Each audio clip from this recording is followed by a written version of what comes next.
सर्वसामान्यांना बराच फटका बसला याचा। पहिली गोष्ट म्हणजे आम्हाला जो पहिला जो कॅम्प जो 2.5 रुपये होता, आज 2.5 रुपयावरून तो आज 5.5 रुपये 6 रुपयापर्यंत झालेला आहे। सो ह्याचा सर्वसामान्याला फटका बसला आणि आम्हाला त्याने काही प्रकारचं आम्हाला कुठचंही स्टेटमेंट दिलेलं नाही आहे की बाबा हा का वाढला। इकडे एवढ्या इन्व्हेंटरीज वाढलेल्या आहेत, तो कमी व्हायला पाहिजे। तो कमी न होता तो आमचा एफ कॅम्प तो वाढत चाललेला आहे। सो आमचं याच्याबद्दलच आम्ही प्रोटेस्ट करत आहोत की उलट इन्व्हेंटरी वाढल्या तर हे कमी व्हायला पाहिजे ना। शिवाय 2 वर्ष आमचं क्लब हाऊस बंद होतं कोविडमध्ये, 2 वर्ष बंद होतं, 2 वर्ष बंद होतं, त्याच्याही आम्हाला त्यांनी हे केलं नाही। तरीसुद्धा त्याने त्याच्यामध्ये तो सगळं चार्जेस ॲड करून आता आम्हाला सांगतो की 5.5 पावणे 6,000 रुपयाने तुम्ही तो हे भरा। तर हे इट इज नॉट पॉसिबल। हे आम्हाला जेव्हा ॲग्रीमेंट झालं तेव्हा गोष्टी तुम्हाला सांगितलं होतं? नाही ॲग्रीमेंट झालं तेव्हा अशा काही गोष्टी हे नव्हते। हे वाढणार हे असं काही एवढं हे नव्हतं की एवढं युजली वाढणार, हे आम्हाला काही सांगितलं नव्हतं एवढं। ठीक आहे, अमाऊंट वाढेल पण ती स्पेसिफिक किती वाढेल हे आम्हाला माहिती नव्हतं। अशी आमची जी लढाई आहे ती ॲप स्कॅमसाठी।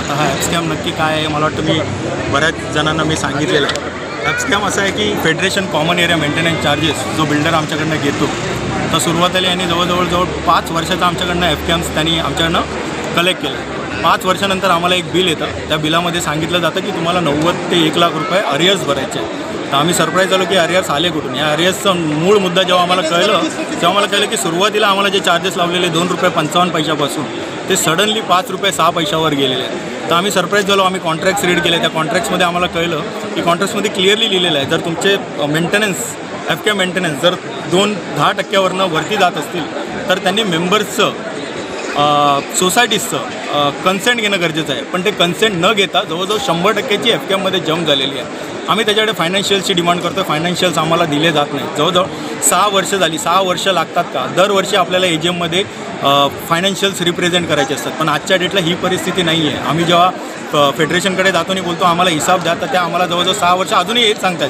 की आम्ही तुम्हाला भेटू, आम्हाला तुम्हाला दाखवू। एक 5 वर्षाचं एक स्टेटमेंट दिलं जातं ज्याच्यामध्ये 5 वर्षाचा हिसाब दिला जातो। इथे आम्ही दरवर्षी जो स्टेटमेंट देतो ते जवळजवळ मोठं बुक असतं ज्याच्यामध्ये सगळे डिटेल्स दिले जातात, पण ती पद्धत काय मला वाटतं इथे दिसत नाही। एवढा मोठा करोडोंचा व्यवहार एका पेजवर 5 वर्षाचा दिला जातो, हे चुकीचं आहे आणि आम्ही याच्या अगेन्स्टच आज इथे प्रोटेस्ट करतो आहे। सर, किती जे रहिवासी आहेत किंवा मग जे किती लोक आहेत त्यांचा प्रॉब्लेम आहे आणि या संदर्भात तुम्ही पोलिसांशी किंवा मग वकिलांशी बोललात का?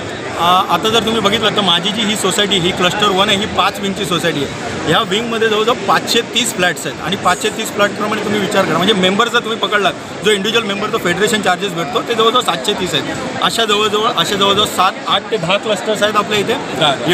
एवढे क्लस्टर्स इथे आहेत आणि एवढे पैसे इथे जमा होत आहेत। आता जर तुम्ही विचारात लिगली जाण्याचा मार्ग आम्ही ऑलरेडी अवलंबलेला आहे। आम्ही रेराकडे आमची ऑलरेडी एक केस चालू आहे, आम्ही DDRकडे या गोष्टीसाठी दाद मागत आहोत। पण मला एक म्हणायचं आहे, आपल्या ज्या ऑथॉरिटीज आहेत, जसं आम्हाला DDRकडनं मॅन्डेट आहे की जर आम्ही वर्षाचं फेडरेशन जर नाही दिलं तर DDRचा माणूस येऊन आमच्या इथे बसणार नाही, बोलणार तुम्ही दिलं नाही, तुम्ही चुकी केली, तर आम्ही रजिस्टर आणून बसवणार।